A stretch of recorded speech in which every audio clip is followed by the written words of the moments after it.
राधे राधे दोस्तों। तो कैसे हैं आप सब दोस्तों। जैसा कि आप सभी लोग जानते होंगे कि आस्था के महापर्व छठ पूजा का प्रारंभ 28 अक्टूबर 2022 से शुरू हो चुका है। इस 4 दिवसीय छठ महापर्व की शुरुआत नहाय खाए से शुरू हो जाती है। छठ का व्रत काफ़ी कठिन होता है क्योंकि इस दौरान व्रती को लगभग 36 घंटे तक निर्जल व्रत रखना होता है। हिंदू पंचांग के अनुसार हर साल कार्तिक महीने के शुक्ल पक्ष के चतुर्थी तिथि के दिन को नहाय खाए का होता है। छठ पूजा के दौरान षष्ठी मैया और सूर्य देव की पूजा आराधना करना काफ़ी शुभ माना जाता है। छठ पूजा के पर्व को सूर्य षष्ठी के नाम से भी जाना जाता है और इस पर्व को संतान के लिए रखा जाता है। कार्तिक महीने के चतुर्थी तिथि को पहले दिन नहाय खाए, दूसरे दिन खरना, तीसरे दिन डूबते सूर्य और चौथे दिन उगते सूर्य को अर्घ्य दिया जाता है। इसके बाद व्रत का पारण यानी समापन किया जाता है।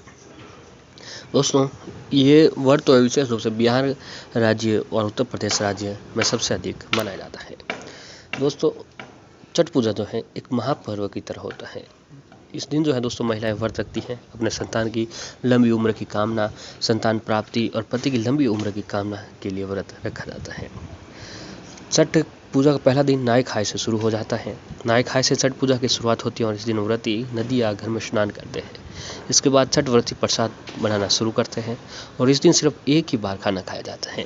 नहाय खाए वाले दिन महिलाएं घर की साफ सफाई करती है और इस दिन घर में लौकी या फिर कद्दू की सब्जी बनाई जाती है। इस दौरान तैयार किए गए भोजन में सेंधा नमक का इस्तेमाल किया जाता है। नहाय खाए के बाद प्रसाद में लहसुन प्याज का इस्तेमाल वर्जित माना जाता है। इसके अलावा बैंगन आदि सब्जियों को भी नहाय खाए के दिन प्रसाद में शामिल नहीं किया जाता है। छठ व्रती प्रसाद के बाद पहले भगवान सूर्य की आराधना करते हैं, उसके बाद नहाय खाए का प्रसाद ग्रहण करते हैं। छठ व्रती के प्रसाद ग्रहण के बाद भी परिवार के अन्य सदस्यों को भी ग्रहण करते हैं। छठ पूजा नहाय खाए के नियम क्या है कि दोस्तों, छठ पूजा के दिन पहले जिन लोगों को व्रत रखना होता है वो सुबह जल्दी उठकर स्नान करने के बाद सूर्य देव की पूजा करते हैं और फिर उसके बाद खाना वगैरह खाते हैं। व्रती लोग इस दिन साफ सुथरे कपड़े पहनते हैं और उसके बाद सूर्य देवता के लिए प्रसाद बनाया जाता है। इस दिन व्रती लोग कद्दू की सब्जी और भात भी बनाते हैं। छठ पूजा के दूसरे दिन को खरना के नाम से जाना जाता है और इस दिन प्रसाद के तौर पर गुड़ और चावल की खीर बनाई जाती है, जिसे व्रती और परिवार के बाकी सदस्य भी खाते हैं और इसे प्रसाद के तौर पर भी बांटा जाता है। इसके बाद 36 घंटे का व्रत शुरू हो जाता है जिसका समापन उगते सूर्य को अर्घ्य देकर किया जाता है। तो दोस्तों, इस दौरान जो कुछ कार्य वर्जित हैं जो हमें भूल से भी नहीं करने चाहिए कि छठ पूजा के दिन पहले और पूजा के दौरान सात्विक भोजन का ही सेवन करना चाहिए। इस प्रकार किसी भी तरह का मांस मदिरा का सेवन जो है दोस्तों आपको नहीं करना चाहिए। नहाय खाए के दिन व्रती अपने दिन की शुरुआत घर की साफ सफाई से करते हैं। इस पूरे पर्व के दौरान साफ सफाई का खास ख्याल भी रखा जाता है। नहाय खाए के दिन सुबह जल्दी उठकर स्नान करना चाहिए। स्नान के बाद ही कुछ खाना चाहिए। उसके बाद नारंगी, सिंदूर आदि लगाया जाता है और प्रसाद बनाने की तैयारी भी शुरू हो जाती है।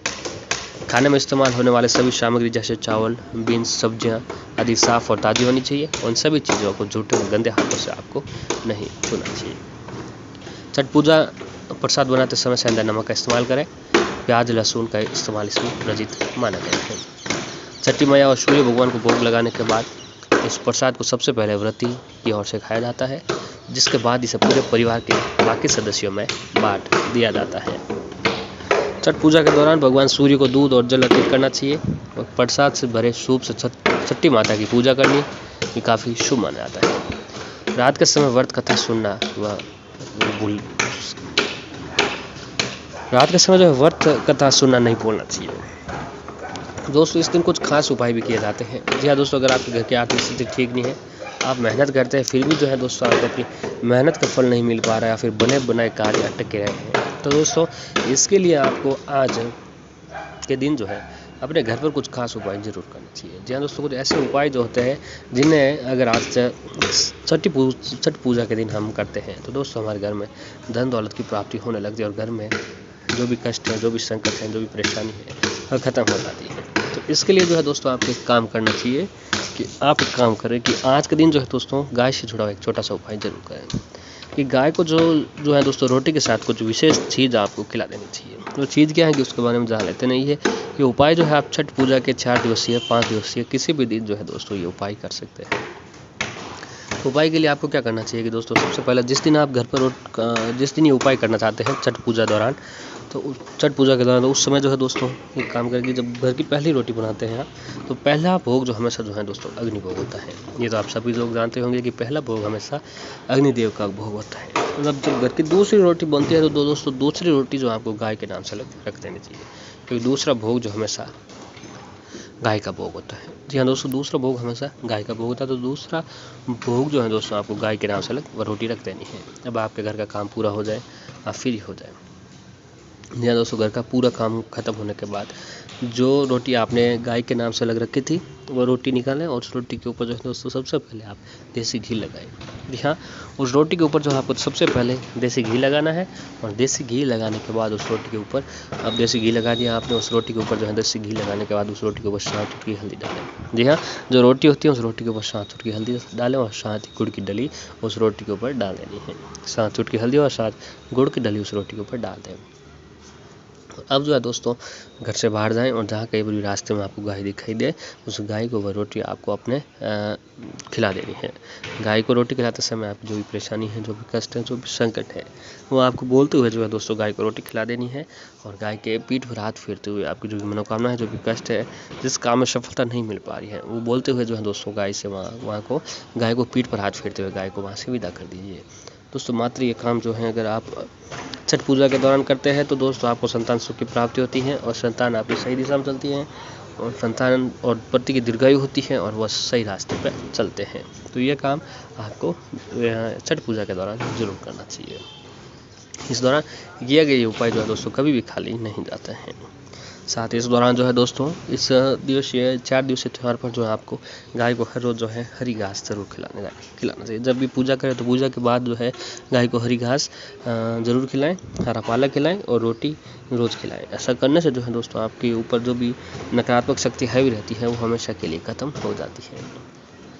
छठ के दूसरे दिन भगवान सूर्य को अर्घ्य दें, और उसके बाद गुड़ और कच्चे चावल बहते हुए जल में प्राप्त करते हैं। इस उपाय को करने से आपकी संतान को दीर्घायु की प्राप्ति होती है, और सभी कष्ट संतान के जो है दूर हो जाते हैं। जहाँ आपने छठ की पूजा की है वहीं पर पूर्व दिशा की ओर मुँह करके बैठा, और उसके बाद रुद्राक्ष की माला से जाप करें। छठ के दिन तांबे का सिक्का या फिर तांबे का चौकोर टुकड़ा बहते हुए जल में प्रवाहित कर दें। ऐसा करने से संतान के ऊपर से अशुभ प्रभाव दूर होते हैं। इसके साथ ही लाल कपड़े में गेहूं और गुड़ बांधकर दान करने से संतान को सभी खुशियां प्राप्त होती हैं और सभी मनोकामनाएं पूर्ण होती हैं। दोस्तों छठ पूजा के दौरान जो है आपको ये सारे काम जरूर करना चाहिए। छठ पूजा के बाद जो है दोस्तों आपको अपनी सामर्थ्य के अनुसार जरूर कुछ दान में करना चाहिए, क्योंकि आज के दिन दान करना काफ़ी शुभ माना जाता है।